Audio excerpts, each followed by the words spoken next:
Bonjour, j'arrive à la fin de ce grand rattrapage avec Batwoman épisode 15.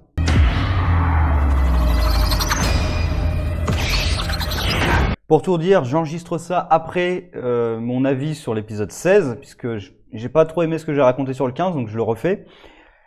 Alors je vais essayer de pas trop parler du 16, mais se passe dans l'épisode 15 ce qui m'avait été spoilé en scrollant sur, je sais plus sur quel site de News Comics. En même temps, les spoils sur Batwoman, honnêtement, je m'en fous un petit peu. Alors, de façon générale, ça me dérange pas trop les spoils, sauf évidemment sur les trucs que j'attends vraiment, surtout quand c'est un retournement majeur. Là, c'est intéressant ce qui se passe, c'est important pour le personnage. Je vais dire quasiment, j'allais dire la première fois, non, j'exagère, c'est la deuxième fois que pour moi, il se passe quelque chose d'assez fort pour le personnage de Batwoman. La première fois, mais c'était très artificiel, là ça l'est beaucoup moins, c'était quand elle devait choisir entre Beth et Alice. Là, pour moi, c'était assez artificiel. Le dilemme marche bien, mais c'était assez artificiel dans l'écriture, hein, puisque on a introduit l'idée que le doppelganger peut pas vivre sur la même terre qui sort un peu de nulle part, puisque dans toutes les autres séries, ça a jamais marché comme ça. Donc c'était très artificiel, mais ça marchait quand même pour le personnage, même si la décision était trop rapide. Et là aussi, c'est un événement assez important pour le personnage, puisqu'en plus, elle passe son épisode entier à dire « Je ne suis pas une meurtrière, je ne vais pas te tuer ». Elle passe même un accord, donc ça par contre, je trouve ça assez dégueulasse de passer un accord avec le type qui a enlevé ta sœur quand même, et qui l'a maltraitée. Parce qu'en plus, je suis désolé, mais un homme adulte qui enlève une gamine... Dans la tête de Kate, si j'étais à la place de Kate, moi, il y a plein de trucs qui me viendraient en tête et j'aurais vraiment envie de le tuer là sur place. Donc, mais bon, pour le bien pour retrouver, c'est Mouse, je crois, ou pour retrouver Alice, je sais même plus l'épisode, ça fait un petit moment que je l'ai retrouvé. Mais voilà, pour le bien de tout le monde, oui, pour retrouver Alice, je suis con, parce que Alice a allé chercher Mouse et lui, donc, parce qu'il avait capturé son propre fils, sur lequel il utilisait de la fiertoxine pour changer sa peur. Apparemment, ça marche comme ça, la fiertoxine dans leur monde. Bon, pourquoi pas, hein. C'est un peu bizarre, mais pourquoi pas. Parce que moi, j'étais convaincu que quand elle enlèverait le masque, il pèterait un plomb, quoi. Là, ils le font pas tellement. Et d'ailleurs, dans l'épisode 16, finalement, il lui suffit de mettre un coup d'adrénaline et c'est bon, il est complètement soigné. Donc, il n'y a pas d'effet psychologique à long terme, quoi. C'est vraiment le gaz qui continue à agir. Ça, c'est assez con. Même là, Alice, à la fin, il suffit de lui mettre un truc d'adrénaline, un shot d'adrénaline, et c'est bon, elle reprend ses esprits. Donc en fait, le fait d'avoir été torturé psychologiquement par le gaz, ça n'a aucun impact psychologique majeur. Je trouve ça très con. Mais vraiment, à la limite que l'adrénaline enlève l'effet du gaz, pourquoi pas, admettons, il n'y a pas de souci, hein. Après, je trouve ça même un peu con qu'ils donnent le nom adrénaline, puisque en fait, t'as qu'à dire, bah tiens, ça, ce truc, c'est un produit qui enlève qui enlève l'effet du gaz. On s'en fout en fait que ce soit de l'adrénaline ou autre chose, peu importe. Mais que ça enlève aussi les effets psychologiques du gaz, je trouve ça très con. Et ils l'ont fait aussi dans le 16. Même Mouse qui lui a été mis plusieurs jours apparemment dans le gaz, ce qui ne l'a pas tué, hein. Il y a peut-être de l'oxygène dans le gaz, hein, parce qu'il est avec le masque comme ça, avec la fiertoxine. Ouais, il faut aussi avoir une réserve d'oxygène, hein, parce que je pense pas qu'il y en ait dedans la fiertoxine. Et quand même, plusieurs jours sans boire ni manger, ça aussi, ça devrait avoir des conséquences physiques et aussi des conséquences psychologiques sur le personnage, hein, au-delà du fiertoxine. Mais bon, passons là-dessus, puisque l'épisode et la série, de façon globale, ça ne l'intéresse pas. Donc, elle est obligée de passer un marché avec lui pour essayer de retrouver Alice. Et elle se rend compte, en fait, c'est Alice qui a tout programmé, puisque c'est Alice qui lui a donné Cartwright, en lui laissant un mot pour lui parler de maman. Elle se rend compte que la maman dont elle parlait dans le message, parce que tout l'épisode tourne autour du fait que Alice a été torturée psychologiquement par Cartwright, mais aussi par sa mère. Et il s'avère que la mère dont elle parlait dans le message, c'était pas la mère de Cartwright, c'était sa mère à elle, puisqu'on découvre que Cartwright a tué la mère d'Alice, et du coup, de Beth, et du coup de Kate, puisque sa mère à lui voulait son visage, parce qu'elle rêve de devenir jeune et tout. Et là, j'ai un peu le problème, moi, c'est avec la mère qui est présentée là-dedans, puisque c'est le premier épisode où on la présente. il n'y a jamais eu d'épisode dans les flashbacks qu'on a eu de Beth ou d'Alice, peu importe, hein, c'est le même personnage, hein, c'est pas la même personnalité, mais c'est le même personnage. On l'a jamais vu, cette mère. On n'en a jamais entendu parler, il n'en a jamais été question. Donc c'est le fait de l'introduire ici comme la figure qui vraiment terrorise Alice, ça marche pas des masses pour moi. Alors certes, on voit que vraiment elle lui fait du mal, et encore, on voit que 2-3 scènes. Donc enfin, on imagine encore les sévices qu'elle a pu lui infliger, parce qu'on voit le thé quand elle lui brûle les mains, donc on imagine, d'accord, mais c'est jamais une figure qui a été présentée. Et je trouve ça assez con, parce qu'ils auraient pu présenter un peu la figure de la reine de cœur qui la terrorise comme ça, gamine, vraiment dans tous les autres épisodes, et arriver à cet épisode où on voit que qui était cette reine de cœur. Là, pendant tous les épisodes avec les flashbacks, c'était Cartwright, le monstre, le caterpillar, là, comment on dit en français, la chenille, quoi. C'était lui, le monstre.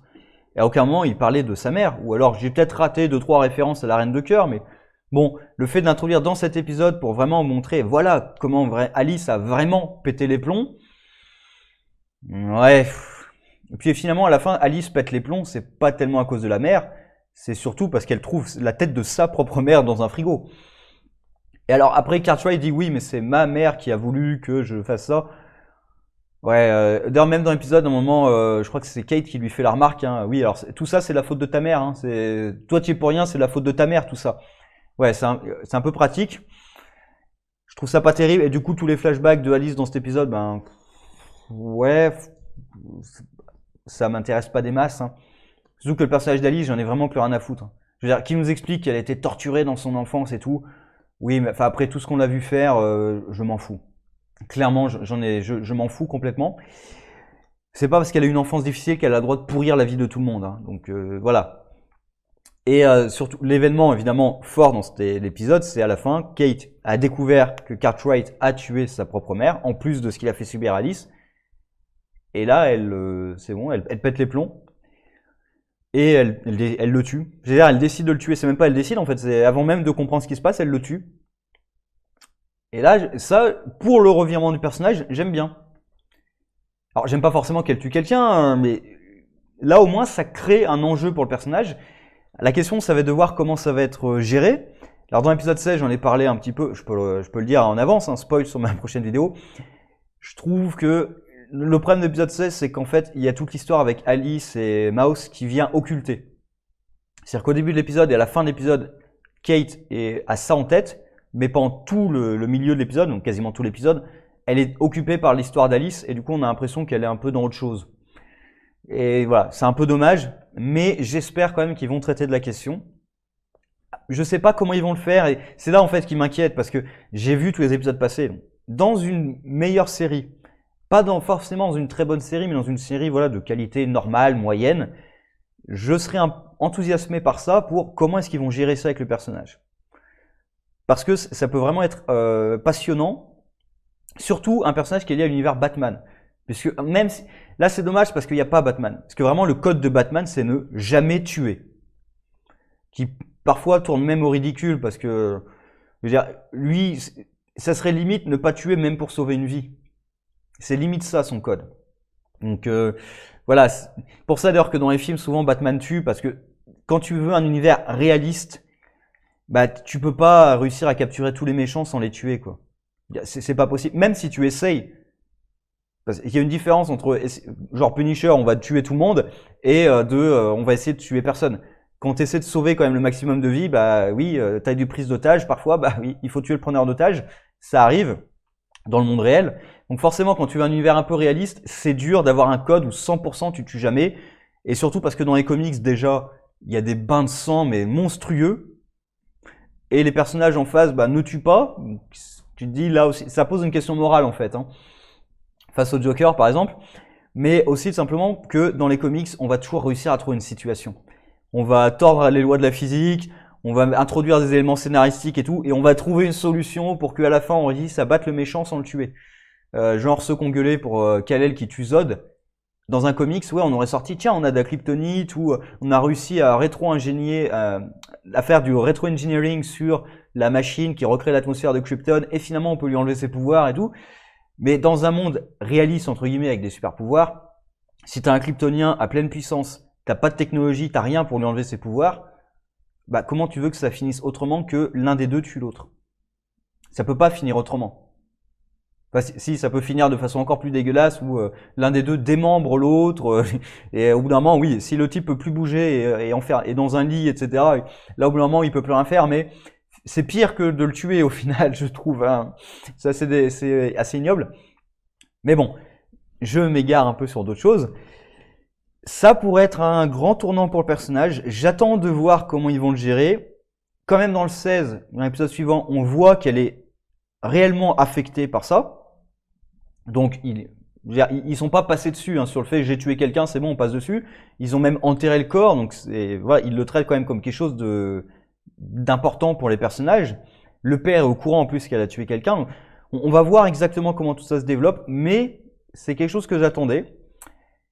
Je trouve que c'est bien amené quand même, pour une fois. Après, bon, la mère c'est un peu mal amené. Et voilà, c'est quand même bien amené pour une fois. On verra ce que ça donne. Sinon, une question qui reste en suspens, c'est qui a provoqué l'accident. Parce qu'au début de la saison, j'espère que les scénaristes s'en souviennent, on nous a expliqué que Batman enquêtait sur pourquoi son câble avait cédé. Son câble n'aurait pas dû céder. Donc là, pour moi, il y a la question, c'est est-ce que ça serait Cartwright? Mais je ne pense pas. D'après ce qu'on sait, enfin, ça n'a jamais été dit, mais d'après ce qu'on sait, je ne pense pas que ce soit lui qui ait coupé le câble ou quoi que ce soit, qui ait provoqué la chute de la voiture. Donc la question, c'est qui est responsable de ça? Est-ce que ça aura un lien avec ce qui se passe plus tard avec la famille Fox? On apprend qu'il y a quelqu'un qui a tué Lucius Fox. Est-ce que ça va voir avec l'ennemi dont parle Alice? Ou est-ce qu'on va passer dessus et en fait on s'en fout, faut oublier qu'on l'a dit en fait. Oublier qu'on a dit ça et non c'est juste un accident normal. Je sais pas, parce que c'est un truc sur lequel enquête Batman depuis toujours apparemment, sans avoir trouvé le coupable. Donc ça c'est assez casse-gueule en fait de faire ça, puisque ben, c'est Batman quand même. T'as envie de dire que Batman a plus de compétences que Kate. Hein. D'après tout ce qu'on a vu, Batman est quand même a plus de compétences que Kate. Même si on n'a jamais vu Batman, mais on imagine. On l'imagine très bien, et puis de toute façon, il a de toute manière beaucoup plus d'expérience. Et tous les gadgets et tout qu'elle utilise, c'est les gadgets de Batman. Donc forcément, Batman est plus compétent qu'elle, puisqu'il a de base plus d'expérience, et c'est lui qui a créé tous ces gadgets, et qui sait comment ils marchent. Donc forcément, c'est pas la même chose. Voilà, donc épisode, je veux dire, oui, sympathique en fait. Enfin, c'est la partie flashback avec Alice, moi, ça me faisait chier. C'est pas forcément mauvais, mais voilà, c'est inintéressant. Enfin, arrivé au 15e épisode, le personnage d'Alice, voilà, j'en ai un peu marre. Ça serait bien de passer à autre chose aussi avec Alice. Ce qui, j'espère, va être fait puisque bah, elle est Arkham maintenant dans le 16. Et aussi, puisqu'on introduit un nouveau méchant pour la fin. Mais en même temps, il y a aussi le nouveau méchant qui a l'air d'être lié à Alice. Et ça pourrait la faire revenir. J'espère qu'elle va rester Arkham un petit moment quand même parce que j'en ai un petit peu marre. Surtout des personnages qui sont capturés, s'évadent, sont capturés, s'évadent, sont capturés, s'évadent. C'est un peu un running gag aussi dans certains comics, hein, genre le Joker qui est enfermé Arkham et qui s'évade à chaque fois. Mais avec un personnage qui est bien, c'est sympathique. Avec un personnage qui me saoule, ça devient très vite pénible. Et dans un univers un peu plus réaliste, surtout dans un univers en fait avec des acteurs live, qui se prend un petit peu au sérieux, pas forcément trop au sérieux non plus, mais voilà, ça devient ridicule quand même. C'est dans un truc live un peu genre la série avec c'était Adam West où c'est complètement du grand n'importe quoi.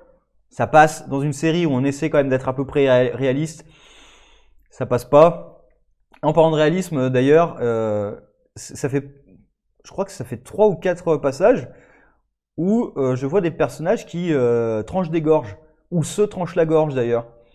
Il y avait dans l'épisode précédent, là, il y avait Joker's Daughter qui tranche la gorge à sa mère. Là, il y a Cartwright qui casse un verre et qui se tranche la gorge. C'est là, m'a fait penser à Under the Red Hood, quand Joker est secouru par Black Mask et qui prend un verre d'eau, qui pète le verre d'eau, qui tranche les gorges de tout le monde, avant de rire, évidemment. Et il y a aussi Alice qui essaie de se trancher la gorge avec un bout de verre, donc je sais pas ce qu'ils ont avec le fait de se trancher la gorge. Et là, j'aime bien parce que dans l'épisode précédent, elle faisait un point de pression sur la gorge de la mère de Joker's Daughter. Et là, elle fait pareil, elle fait un point de pression sur elle, sur Cartwright, et elle appelle quand même Mary pour savoir, tiens, comment je fais quand il y a une hémorragie? Prends des agrafes. Euh, ouais, enfin, tu crois que les agrafes qui agrafent la peau, ça agrafe aussi la veine ou l'artère, je sais pas ce qui est touché. Et, non, je suis pas expert, hein, je suis pas chirurgien, hein, mais je suis à peu près sûr que si tu mets des agrafes dans la peau de quelqu'un, ça ne ressoude pas la veine, l'artère, ou enfin, je sais pas exactement ce qui a été tranché, hein. Je crois qu'ils disent que c'est pas la carotide, puisque si c'était la carotide, ça pulserait et ça pulse pas, donc c'est pas la carotide, c'est autre chose. Mais peu importe, si tu refermes la peau comme ça, il y a quand même de l'hémorragie à l'intérieur, hein. Et la peau, bah, ça se ressoude pas, donc ça coule quand même le sang. Et je veux dire, ça devrait un peu gonfler même parce qu'il y a plus de sang qui s'accumule dans la gorge. Mais apparemment, non, le mec va bien.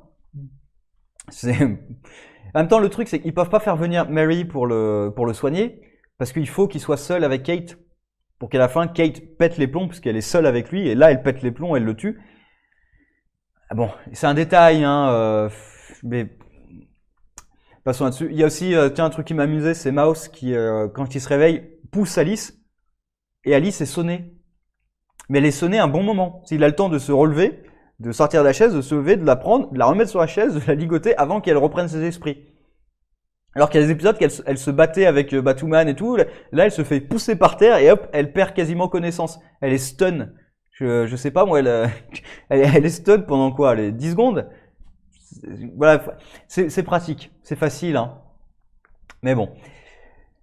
Voilà, donc bon retournement pour Kate. Le problème c'est que ben est-ce que la série va bien le gérer? Parce que jusqu'à présent elle a pas du tout réussi à gérer correctement les trucs.